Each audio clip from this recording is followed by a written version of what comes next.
Good morning. I want to thank you all for coming to learn a new skill today, and I want everyone to start by taking their hand and plugging one ear, and then turn to your coworker and say one of these three phrases.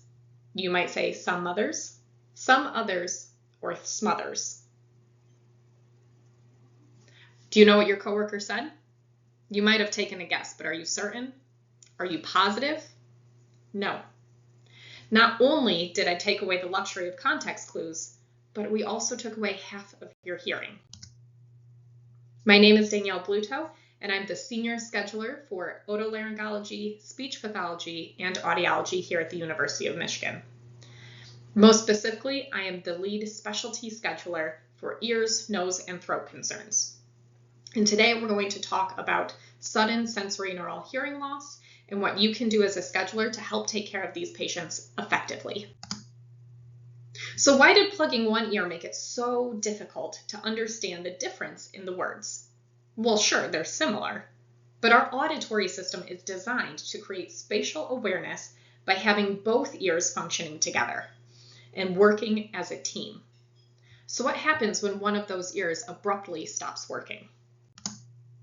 Sudden sensorineural hearing loss. This is defined by audiologists and doctors as a rapid, significant decrease in hearing, typically on one side, but not both. And this is where us as schedulers and our decision tree comes into place. The decision tree will ask a series of yes or no questions to determine how quickly the patient needs to get a hearing test, at which point you as the scheduler will work with the patient to determine what appointment works best for them. Sudden sensorineural hearing loss is jarring for patients.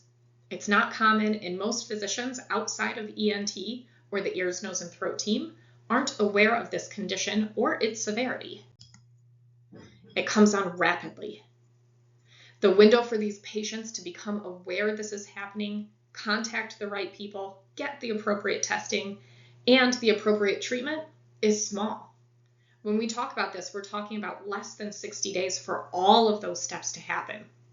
But the treatment, which is high-dose steroids, must be started within 30 days, but preferably within 14. Without this high-dose steroid treatment, the sudden hearing loss will become permanent.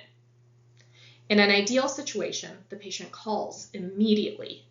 They get their hearing tested to determine if it is in fact a true sudden hearing loss within days of the onset, and then sees the doctor no less than 7 days from that initial onset.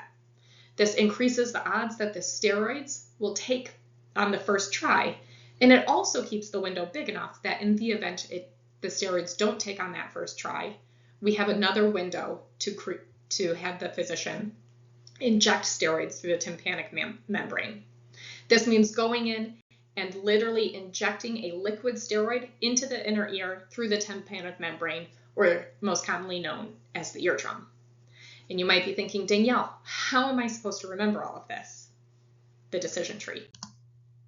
The decision tree will ask you a series of yes and no questions, and all you have to do is prompt the patient and answer them. We're looking at time frames, we're looking at the window of onset, we're looking at the ear and how it's affected. What we start off with is how quickly was this onset? When did this happen?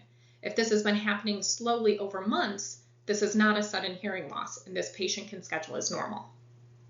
Was it rapid in both ears? If the patient noticed a hearing loss in both of their ears, this is not a sudden hearing loss.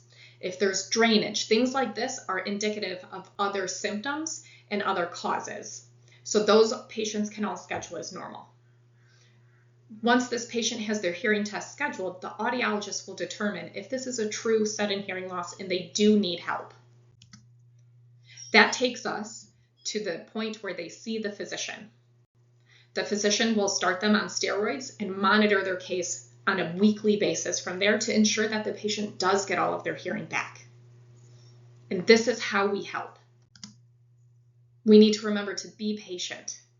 These patients that call with their concerns are struggling with hearing, their system is off balance, it's jarring and scary.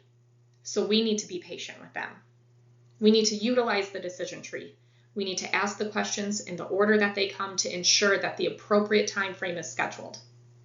And reach out. Trust yourself. If something feels off, it may be off. As the senior scheduler, I meet with the audiologists and the doctors monthly to ensure that this process continues to work and so that we can catch patients and take care of them. If you trust your instinct and realize that something is wrong and bring it to us, we can catch it and we can continue to help more patients. If you have any questions, please continue to reach out so that we can take care of these patients and keep both ears working. Thank you.